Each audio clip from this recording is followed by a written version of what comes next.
As he took off for the United Nations General Assembly in New York, Iran's president gave a preview of the likely message he was taking to world leaders. Undoubtedly, the Islamic Republic of Iran does not overlook this crime. It is clear to us to which group they belong and to where they are linked.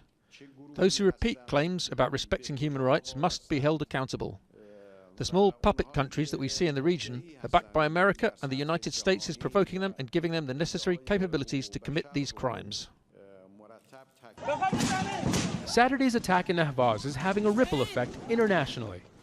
Iran's foreign ministry summoned the British, Danish, and Dutch envoys and accused their governments of harboring members of separatist groups Iran accuses of attacks inside the country.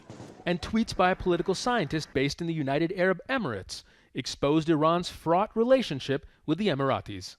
Abdul Khalik Abdullah said it was not a terrorist attack because the parade was a legitimate military target, even though civilians were among the casualties. Iran's foreign ministry spokesman said Iran warned the Charge d'Affaires of the United Arab Emirates that open support of terrorist operations from people affiliated with Emirati officials is the responsibility of the government, and being indifferent about this is unacceptable. Senior Iranian military officers are blaming Saudi Arabia, while President Hassan Rouhani says the United States is intent on supporting ethnic Arab separatists to create instability inside his country.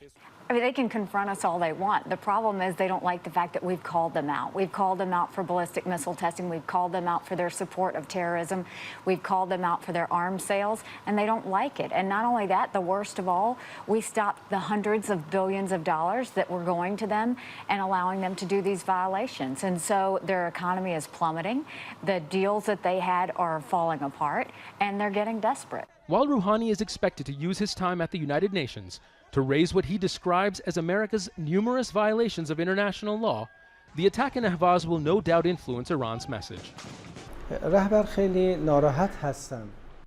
Supreme Leader is upset at the activities of countries in the Persian Gulf, especially Saudi Arabia and the UAE, who are playing the role of bad cop in the region. Even groups inside Iran that carried out attacks or were arrested before an attack, their confessions are very clear.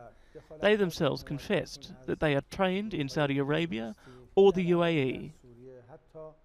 A day of mourning's been declared across the country, and grieving families are preparing funerals.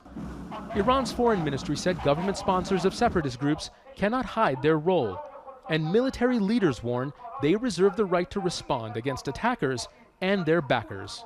An indication of how angry Iranian leaders are came by way of a statement from the chief of Iran's armed forces. Major General Mohammad Bagheri said his country is determined, now more than ever, to hunt down terrorists anywhere in the world and wipe them out. Zain Basravi, Al Jazeera, Tehran.